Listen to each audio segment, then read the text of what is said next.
Hi, everyone. This is Leelynn from Hear Our Voices Book Tours. I am here with Jordan Ifueko, rhymes with gecko, for the Raybearer intro interview.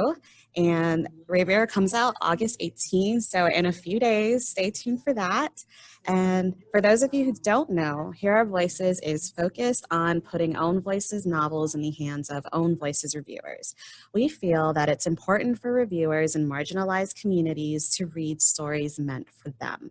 Rarely do we hear their voices and their experiences, and it's our mission to amplify and support diversity in the publishing industry.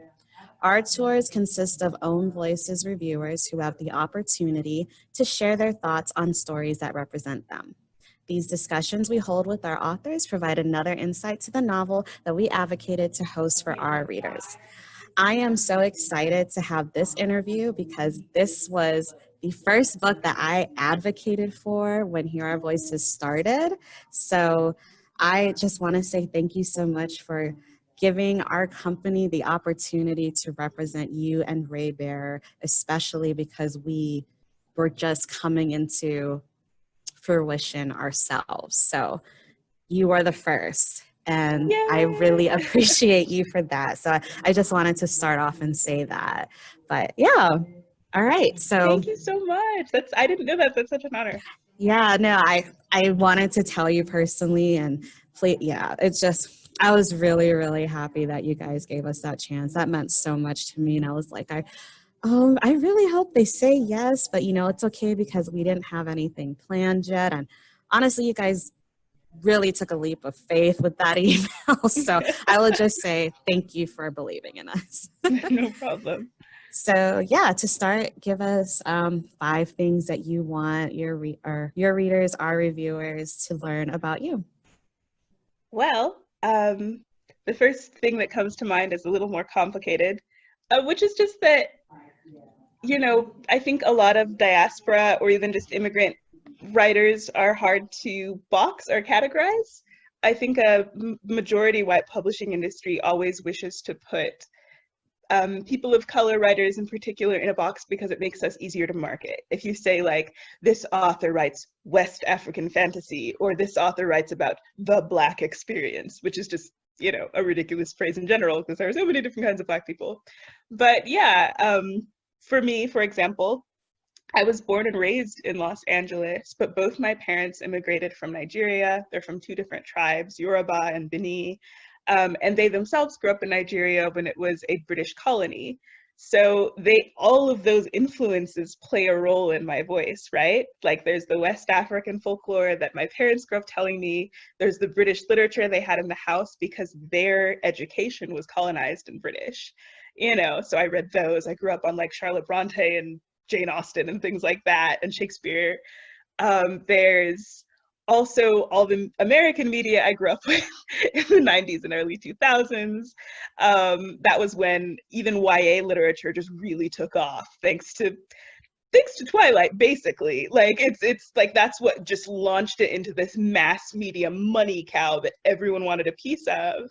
And even though the opportunities for writers of color still didn't really take off until much later, kind of just until recently, the last few years, that's what made YA this huge thing that a lot of us, take part in and grew up with, was just that big boom in the early 2000s. All that to say, I think third culture kids descended from multiple different cultures, have a very unique voice, and that's the way that I think a lot of voices are going, because the world is globalized. Like people will read Huckleberry Finn in school and watch Lord of the Rings and then watch Japanese anime on their phone. Like these are just all very hugely different parts of the world, narrative voices that they're accessing, but they're all informing people's voices, even if they aren't immigrant kids, So I think that's beautiful, and I don't think we should try and simplify that to market it, So that's one thing I would say about me, is a kind of chaotic mix of voices. 2, let's see. My favorite food is fried plantain, which should always be eaten with stew and rice, or meat pies if you're in a pinch. 3, let's see. I'm a big fashion person, not necessarily in high fashion, but just in that I love like beautiful fabrics, like in the way they feel. I still need to, I was supposed to go to Abuja this spring, and obviously that didn't happen for obvious reasons, but just like West African fabrics, just like the royalty of them is, and the vividness and the beauty, it's just so, so gorgeous. And so that plays a big part in anything I write, is just clothes, because I love them so much. Um, let's see, am I on four or five? Four. Let's see. Uh, I have 4C curl hair. You can't see it very easily. I saw because that. I I was dyed like, it blue. And it's yeah. like coming back up through the roots. It's hilarious.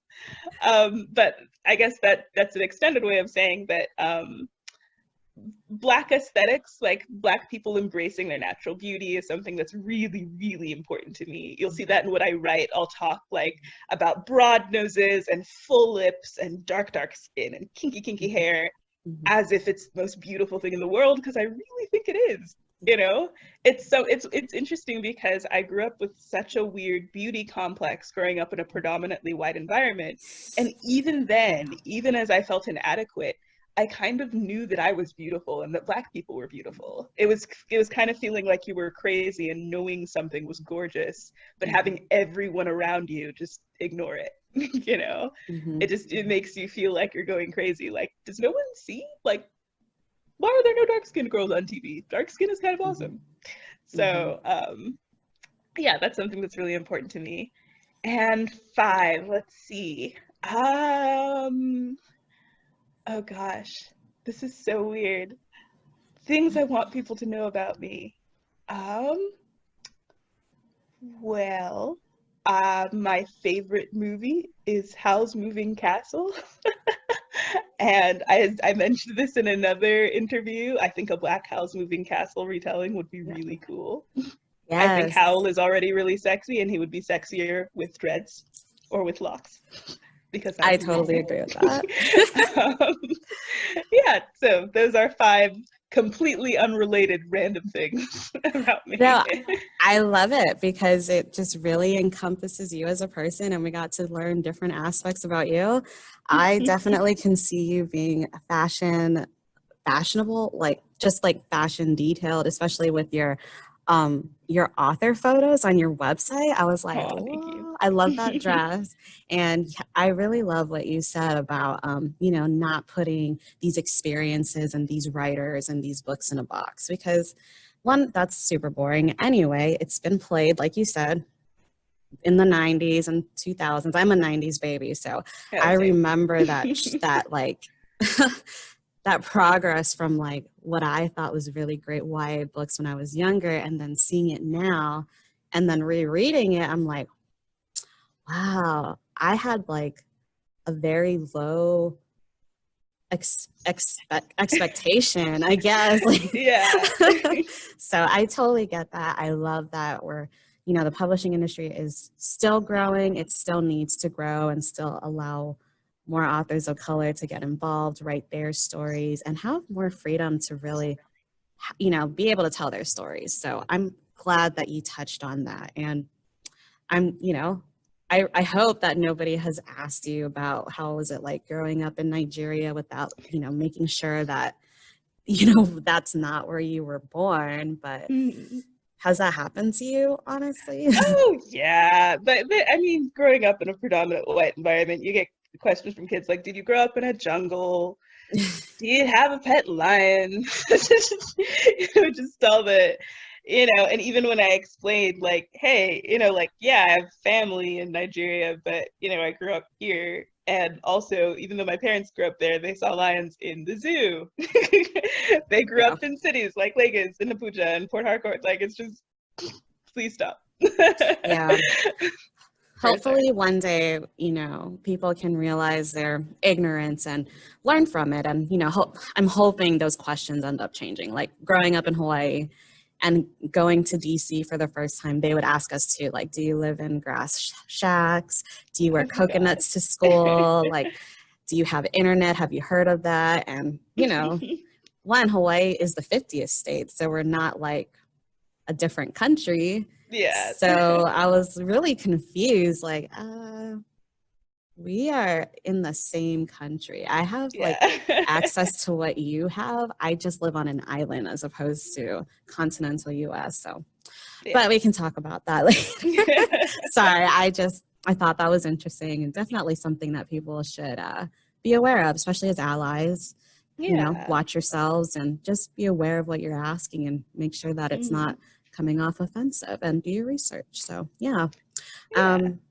So like I mentioned, really this Here Are Voices is about promoting Own Voices novels and putting it in the hands of Own Voices reviewers that relate to that experience. So with the push for more Own Voices novels in the publishing industry today, which is great, what kind of Own Voices novels do you want to see in the world? Oh, two things. I'd really like there to be so much less pressure for Own Voices books to be issues books. Because a lot of that is still it's still centering a white audience, right? It's like, if we're going to let you into our sphere, we have to learn something. Like, has to be an educational experience about what it's like to be a Black person, or what it's like to be, a West African person. And even though Raybearer isn't out, I've already heard some feedback, like saying, like, it was really frustrating to know, like, what if this is like authentic Nigerian culture, and what if this is just a fantasy land? And I'm just like, I'm not writing you a textbook on Nigeria. I'm writing a fantasy novel. Like, you don't read Lord of the Rings and wonder, like, which of this is like authentic Welsh fantasy, which is like some of the influences that Tolkien used in writing that. It's just like, no, you're just enjoying the book. It's not a primer for you to learn about a different part of the world, even though you can learn a lot. You can learn, that's not really the job of people of color to teach you. And the books that tend to get the most fame and prestige are issue books, because those are the ones that liberal white readers usually find useful. It's like, oh, I'm going to learn about the Black Lives Matter movement if I read The Hate U Give. So that seems like a good thing for me to buy and become a better person, which is it's like a noble motivation. That's great. But someone like Angie Thomas should also just be able to write about, girls who like rap, because that's what she grew up loving, and like sneakers. And she kind of got to do that with what's the other one she wrote? On the Come Up? On the Come Up, yeah, which is also up there. I love Angie Thomas so much. So similarly, I would love to see more Own Voices books that just get to be imaginative without any pressure of like being a primer on their specific identity that they came from. Whether that's a racial thing, whether that's a sexuality thing, or a disability thing, like, it's just, you don't have to be a teacher. We're not there yet.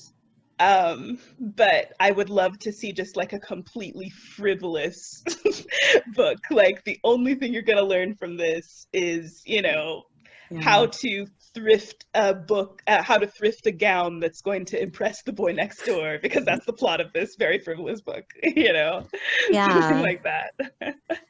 And I love that you touched on that, because like certain books that I was reading, like A Song Below Water by Bethany C. Morrow, one of the reviews that I saw said that, she didn't explain a lot of the terminologies about like the hair and like the dreads or whatnot. And I was like, you can look it up. Why does she have to, why does anybody have to give you do the work for you, like, we don't expect that in other, like you said, in other stories. You're just like, oh, okay, yeah, this is what it is. Okay, cool. We'll look it up ourselves. But when it comes to POC authors and Own Voices authors, it's like, well, you didn't give me enough information, so I don't understand. So another thing to think about. For sure. Okay. It's interesting even trying to decide that, like, on one hand, you don't want people's minds to be taken out of your book, so you do feel this pressure to explain, but on the other hand, you don't want to other yourself, Yes. which is just, yeah, I got a little lucky with Raybearer because the protagonist herself was raised in an extremely isolated environment. So for her to break things down, just things she hasn't seen before, makes sense to the book. But if she had grown up within that culture, she wouldn't need to explain something like an agbada, which is like a very common piece of clothing for men in West Africa and Nigeria to wear. I don't know if they call it an agbada outside of Nigeria, probably not. But yeah, I don't remember. yeah, but just things like that, trying to make a book accessible to readers, but also not other yourself, because you deserve to center yourself in your work. Exactly. Yeah, so I guess it's a balancing act that hopefully we will figure out. Yeah. Okay. Another question I had about Own Voices novels. Were there any kind of Own Voices novels that you wish were available when you were growing up? And which author or authors would you have wanted to hear from if they were around when we were growing up? As vain as it is, mine. Like, I wrote this book for my 12-year-old self, like just being like, you deserve a book where, the Black heroine doesn't have to go through, like, the only books with Black women on or girls on the front that I got to read growing up in YA, it was like, they're really poor, they live in the projects, their mother's on crack, their dad's gone, like all this stuff. And even though I didn't relate to that, and a lot of Black people I knew didn't relate to that, like they grew up in homes with families who loved them, and even if they didn't, that's not the kind of thing they want to read all the time. I still read them. I devoured those books because it was the closest thing to representation I had, and so I think I wish that there had been more Own Voices books that also encapsulated all of the different cultures and influences that go into being a person in a globalized world now, especially a minority in a globalized world. So I do wish I'd had that. I also wish I'd had, this would have been when I was a teenager, I wish I'd had Americana by Chimamanda Ngozi Adichie. It's just so beautifully written. And it was the first time I had read about my experiences in like elevated fiction language. Like the way Chimamanda writes is so elegant and beautiful. And she's writing these scenes about like getting your hair braided in a salon. I'm just like getting to read about something so common to the Black girl experience in heightened literature language is just wonderful. Like it gives this dignity to our lives and that we just don't get very often, So I wish I'd had that for sure. Yeah, well, like you said, I wish your book was out there when I was growing up. I that would have totally changed the game for me, I will say. So I'm glad that you said that. This one is a little bit about more about your experience trying to find reviewers before your book publishes, especially because this is your first book and you've mentioned that you've been writing this since you were 12 years old, I believe. So this has 13, been in the 13, sorry about that. Yeah. So this has been in the making for a while. And when you finally got to the point where your book's about to come out, now it's time to get some pre-publication reviews. When you're reaching out to reviewers, or whether it was your publisher, your agent, were there any particular qualifications or things that you wanted to consider when you were reaching out to specific reviewers? I didn't have to do any of that. I was very fortunate in my publisher.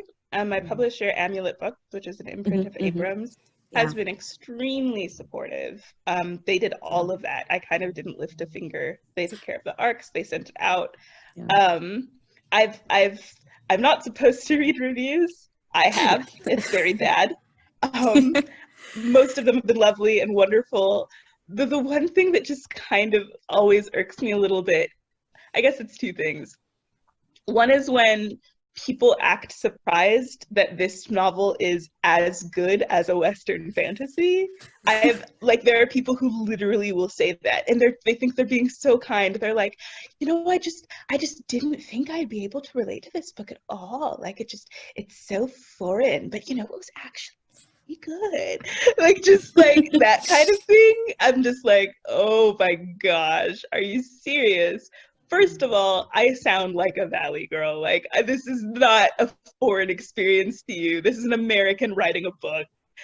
The only reason this feels foreign to you, I mean, yes, it's very heavily influenced by West African culture, lots of different global cultures. It's not a book set in an American setting at all. But my voice, I would say, is fairly accessible to anyone who speaks English. Like, come on.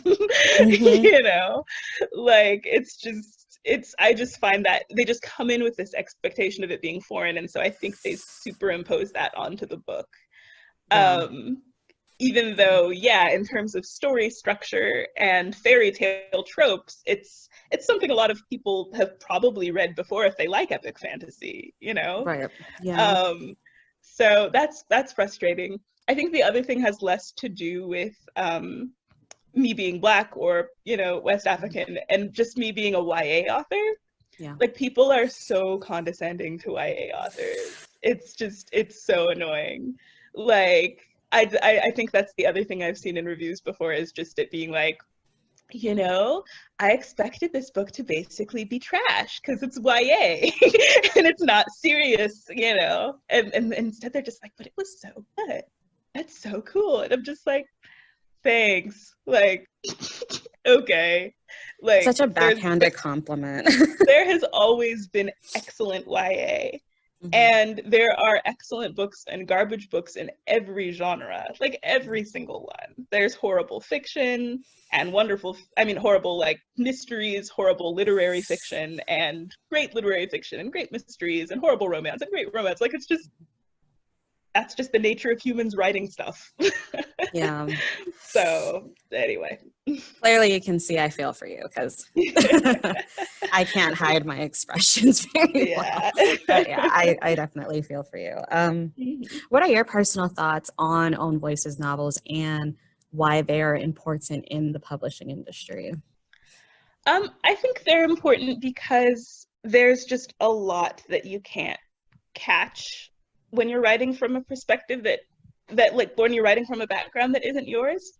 Yeah. I'm not saying that it can't be done and it can't be done well. I think it can be done well. I think the controversy now is that all the seats of the table have been given to one demographic for so long that even if you are the most pure-hearted ally of a person willing to go in and do all of the research and of exactly what, say, like the Yoruba experience is it fair for you to take that opportunity from a Yoruba writer? Because the fact is, because publishing is so white, you are taking something away. Like one thing that's really frustrating is that if a publisher already has like a Black book, they're less likely to sign other ones because they're like, oh no, we have our Black fantasy, we have our African fantasy, why would we sign another one? I actually heard that from an agent who received Raybearer, that she just didn't even, she wasn't an agent, she was an editor. She was like, I was so discouraged. This is a Black editor, who was supportive and I think liked my work, but she was just like, I was so tired of hearing like from her white coworkers, just like, oh, like we're a little fatigued with African fantasy right now. And she was like, are you kidding me? Like, this is basically after we just had Children of Blood and Bone, right? She's like, we have one, and now we have a few more. In the meantime, we have hundreds of white girl Euro fantasy, and you're fatigued on African fantasy? Like, really? And so just that kind of, that it's true. Like, and so that's why Own Voices is so important. It's like, as it is, we're only going to be given a few slots before they decide that there's too much. And so is it fair for you to take up one of those slots when you don't even come from the culture you're representing? which is why, for example, I think it's okay for minorities to write from a majority experience, like for a Black person to write a Euro fantasy, because you're not taking a spot away from a white writer. There's hundreds and thousands of spots, Yeah. like that's just, there's enough to go around there where there still isn't for minority representation within the genre. So yeah, that's one of many reasons I think own voices are so important. Yeah. Just processing what you're saying and like hearing that comments about being fatigued with, Black fantasy.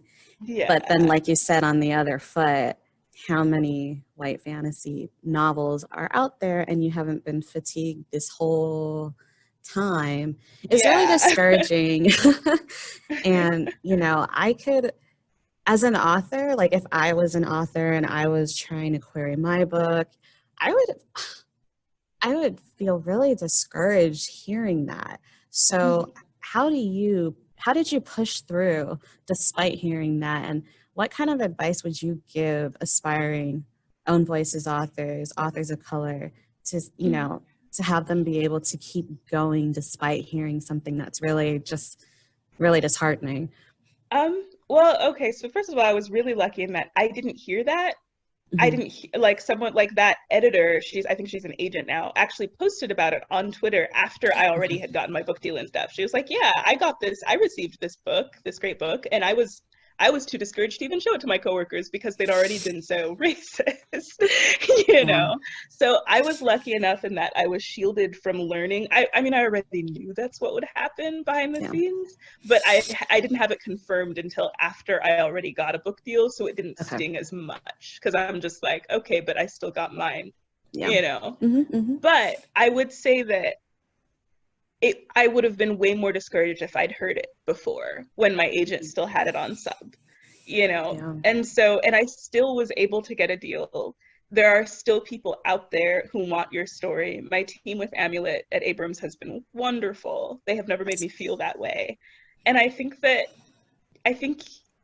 the only real failure is not to try, is what I would say. I would say that people need your voice. They need your stories. Everything is unsellable until it sells, and then they pretend that, oh yeah, of course that's sellable, it's always been sellable. That's what they did with Black Panther. Like, they literally did not have, Disney didn't make enough merch for Black Panther because they basically assumed it wouldn't be a hit, and then it was like the #1 movie in the world for months. Like, it was massive, and so they had to like scramble to make Black Panther merch because like they're like, oh crap, people love this movie, huh? Yeah. Surprise, surprise. Yeah. Okay. So, I would say the world needs your stories. Go for it. Do not let racist biases like that hold you back. You will get yours. Write your story. We need you. We need you so much. Yes. And I couldn't have said it better myself. So before we end, because I do want to let you guys know about Raybearer just a little bit, but I want you to read it. So we're not going to tell you a lot about it, but we're going to hint at it. Give us maybe 3 to 5 words that describe what you want us to pay attention to in Raybearer, or what is going to be a scene where you're like, oh my gosh, yes. Oh gosh. So do you want words, or do you want like one word shots? You could do no, you're going to tease it. One word. If you can, okay. 1 or 2 words. Oh gosh, you said 3 to 5 at first. Yeah, 3 to 5 words, but like 1 word each. Okay, let's see. I'd say curses, Afroed fairies. That's 2 words, but I'm taking it. That's fine. Exile. Let's see. Purpose.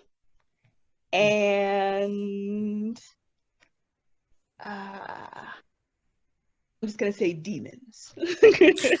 No, I thought that was good. That's a good teaser because we want people to read it. And I'm I'm live tweeting my reactions right now, and everyone's like, I know what part you're at. Oh my I gosh. did the same way. So I was like, see, we're having the same thoughts. And then people are like, wait, what? Well, you're reading it now? Like, what are you doing? And I'm like, yeah. And they're like, no, you're reading it before I can read it. And I'm like, sorry, too bad. So yeah, so gotta give them that juicy feeling. Those are good. Okay, just one more because this part made me feel a certain type of way, but I'm gonna start using it. What made you come up with the term "made of me"? So for context of anybody who's watching, that is what the main character's mother, who is known only as the lady, she does not have any other name, calls Tarisai, her daughter, made of me. And I chose that because I felt that it really encapsulated both the lady's genuine love for her daughter and the perverse way that she cannot see her daughter as anything but an extension of herself. It's just like, because it's so, affectionate, like, aw, made of me. But at the same time, it's just like, at one point, Tarisai's like, you've never called me by my name. Like, that's the interesting thing. The only thing that Tarisai gets for herself is her name because her mother didn't name her. The Alagbato, it's kind of like a fairy genie creature who the mother forced to sire her child. So that's Tarisai's father, this mystical creature. He's like, I get to name her. That is the one thing I get to do. You've controlled me in every other way, but I will give her her name. And so that's what she has for herself. And for that reason, her mother just doesn't like it. She doesn't call her that because it goes against her idea of even what Tarisai is for, which is to fulfill her own plans and destiny and, Wink, so, wink. Yeah. So that was a good teaser. I definitely wanted to hear your thoughts on that. One more. What would you say Tarisai's sexuality is? That was a question that some of us were thinking of, and we wanted to confirm it with you before we made any decision. But I think she's heterosexual. There are different sexualities within the book. One person is asexual. Several people are either gay or bi. I think with Tarisai, because one of my pet peeves with a lot of fiction growing up was a really big focus on romance as the most formative relationship in your life. It was important to me that Tarisai's formative relationships, while there is a romance, the relationships that are just as formative and in some ways more formative are her friendship bonds with all of the different characters. Because I think that that's the case for most teenagers, to be honest. Like, we might have crushes, we might even have had a boyfriend or a girlfriend or someone in between, but our friendships are what made and broke us and shaped us, and what friend groups we were part of and the identities we got from those groups. And so Tarisai has these intense friendships with different people, and the person that I think, even from the synopsis, a lot of people assume she has a romantic relationship with, she doesn't, but it's every bit as significant. It's in some ways it's more significant than the romance she does have, even though there's nothing sexual there. So she is straight, but at the same time, her friendships define her so much that it's like the love she has, I think, for the other characters, whether that's with people who are of the same sex of her or different sex, are so defining. And they're so important. For sure. Thank you. Yes, thank you. And I'm really glad that you touched upon the friendship aspect, because that's what I was getting when I was reading it. I'm like, no, this isn't going to be a love story to me. Like, it didn't feel like it, but I was just reading it and seeing her friendships grow. And I was just like, I'm liking this. Cause you're right. I feel like I'm like one of those types that doesn't like to focus on the romance in a book either. Like me, I'm like, if they just become really good friends and they have a really good friendship, to me, that is awesome. No. I don't need a romance, really. Like, I don't know. People are probably going to be like, yeah, you just don't like love. And I'm like, that's not true. But That's not true. No, the thing is, I am a very romantic person. Like, there are some, yeah. I love romance in books. I think that's great. But I also felt this big lack, like, just in that I didn't see my most formative relationships, which were friendships, represented on the page for so long Yes. that I just like, we need more of that. Like, epic romances are really great and fun, but like, if you've ever had a friendship breakup, like, I'm sorry, but that's sometimes that's worse than even a romantic partner breakup, because it's just like it's so, oh my gosh, it's just so deeply personal. Yes. Just yeah, it's traumatic.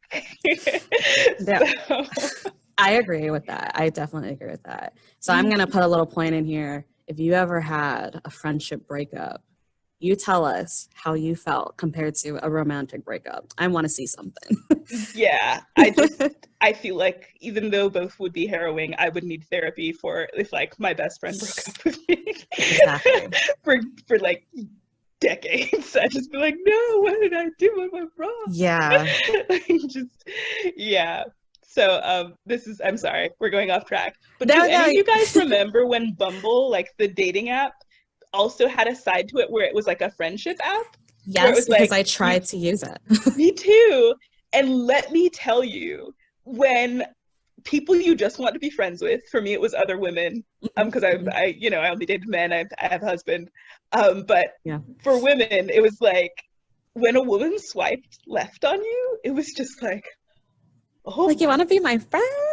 What? yeah. At least with guys, I could be like, oh well, who knows what it is? Maybe they just like, I'm not their physical type and they're shallow or whatever. But Right. with a woman, it's just like, she just didn't find me appealing as a person. Yeah. Like, that's just Yeah.